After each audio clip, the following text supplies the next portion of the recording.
Hello everyone, welcome to mom and Mickey. आज के इस वीडियो में मैं आपको बताने वाली हूँ कि किस तरीके से मैंने अपने बच्चे को डेज इन अ वीक सिखाया है। My son is 4 year old and he is in UKG right now.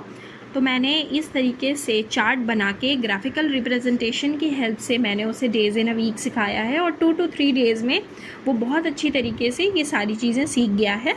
तो मैंने एक चीज़ समझी है कि बच्चे को जब आप कोई वर्कशीट देते हैं तो उसे और भी इंटरेस्टिंग बनाने के लिए आपको कलर्स का उपयोग करना चाहिए। शॉर्ट एंड स्मॉल वर्कशीट जो होती हैं वो बहुत ही इंटरेस्टिंग रहती हैं और इसे और ज़्यादा लंबे समय तक बच्चे याद रख सकें, इसके लिए आपको डिफरेंट कलर का उपयोग करना चाहिए, जो कि मैंने यहाँ पे किया है। तो मैंने क्या किया, मैंने संडे टू मंडे सैटरडे तक मैंने यहाँ पे एक सर्कल में लिख दिया। इसके बाद हमें बच्चे को बोलना है कि इसको वो हाईलाइट करे, इसको बॉक्स बनाए या सर्कल करे डेज़ को। इसके बाद खुद ही एरो खींचे। तो उसे हमें ये बताना है कि जो हमारे वीक का पहला दिन होता है, first day of every week is Sunday, यानी संडे से हमारे हफ्ते की शुरुआत होती है। Your week start from Sunday. तो Sunday is the first day of every week और ये एक साइकिल है। ये संडे से शुरू होती है और फिर सैटरडे पे आके ख़त्म होती है और फिर से वापस वही रिपीट होता है संडे मंडे। तो इसके बाद जब वो बॉक्स बना ले फिर उसे बोलिए एरो बनाए, जो कि डिनोट करे कि संडे के बाद मंडे आता है। इसी तरह से कॉन्टिन्यूएशन में आपको 7 डेज़ में हाईलाइट करवाना है, देन एरो बनवाने हैं। जब आप इसे 5-6 बार बनवा लेंगी, आपको ज़्यादा राइटिंग पे स्ट्रेस देना है। जब वो लोग बार बार ये बनाएंगे तो इस तरीके की चीज़ें जल्दी याद रहती हैं और जिस भी चीज़ में कलर ज़्यादा होते हैं वो बच्चों को लंबे समय तक याद रहती है। तो यहाँ याद रखने वाली बात यह है कि first day of every week is Sunday and the week starts from Sunday. तो ये चार्ट बनवा के आप ज़रूर देखिए। कुछ ऐसी स्मॉल वर्कशीट जो हैं, कुछ आइडियाज़ जो हैं वो मैं आपको यहाँ पे दे रही हूँ। इसके बाद हम देखेंगे कि जब हम राइटिंग करवाते हैं बच्चों को तो तब बहुत दिक्कत आ जाती है, जब हमें स्पेलिंग्स मिस्टेक होती हैं। वर्ड को बीच में से तोड़ देना है, यानी उसके पार्ट्स कर देने हैं, ब्रेक करना है हमें। जैसे कि संडे, अब उसे बोलिए हर वीक के हर डे में एक चीज़ कॉमन है, डे आता है आखिरी में। उसे बोलिए हर डे के पीछे DAY डे लगाना है। देन इसके बाद सन, मंथ, ट्यूस, वेंस, थर्स, फ्राई, सैटर, इस तरीके से उसे याद रखने को बोलिए। हम संडे देखते हैं किस तरीके से हमें लिखना है। सन डे मैंने 2 पार्ट्स में डिवाइड किया, सन डे। इसी तरीके से मन डे, ट्यूस डे। अब यहाँ पे वेनसडे की स्पेलिंग थोड़ी सी बड़ी है तो हम इसे 3 पार्ट्स में डिवाइड करेंगे।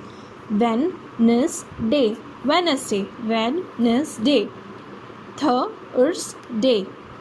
जो स्पेलिंग बड़ी है, डेज इन अ वीक के अलावा भी अगर बच्चे को कोई स्पेलिंग सिखा रहे हैं और वो बहुत ज़्यादा बड़ा वर्ड है तो उसे 3 से 4 पार्ट में आप डिवाइड करिए और उसे टुकड़ों में लिखने को बोलिए। Thursday, Friday. अब यहाँ पे देखते हैं सैटरडे, सैटरडे। तो राइटिंग में हमें ज़्यादा स्ट्रेस देना है, बोलने से ज़्यादा लिखा हुआ चीज़ हमें ज़्यादा याद रहती है। तो इस तरीके से आप छोटी छोटी वर्कशीट्स बना सकती हैं। यहाँ पे कुछ आइडियाज़ मैं दे रही हूँ, कुछ आप खुद डिस्कवर कर सकते हैं। जैसे कि ये आप ब्रेक करके आप मिसिंग दे सकती हैं, देन मिसिंग लेटर्स एक्सरसाइज भी दे सकती हैं। लाइक मैंने यहाँ लिखा सैटरडे, अब यहाँ पे मैंने 2 लेटर जो हैं वो गायब कर दिए और उसमें डैश लगा दिया। अब बच्चे को आप बोलिए कि कौन सा डे है, आइडेंटिफाई करें। तो इस तरीके से आप बच्चों को इंटरेस्टिंग वे में सिखा सकती हैं। आइए कुछ और इंटरेस्टिंग स्मॉल एक्सरसाइजेस देखते हैं।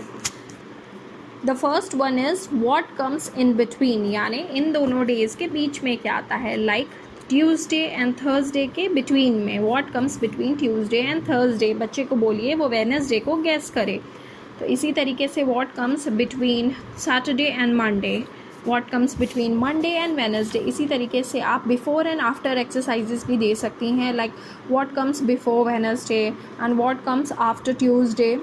तो ये काफ़ी इंटरेस्टिंग हो जाता है। इसके बाद जो मैंने पहले बताया था, मिसिंग लेटर वाले एक्सरसाइजेस दे सकते हैं। Then fill in the blanks, question answers. तो यहाँ पे क्वेश्चन आंसर जो है UKG के लिए काफ़ी टफ हो जाएगा, तो मैं स्किप कर रही हूँ। आप क्वेश्चन आंसर्स भी जो है इंक्लूड कर सकते हैं अपने वर्कशीट्स में। तो यहाँ फ़िलहाल देखते हैं fill in the blanks. Dash comes after Wednesday, Wednesday के बाद में क्या आता है।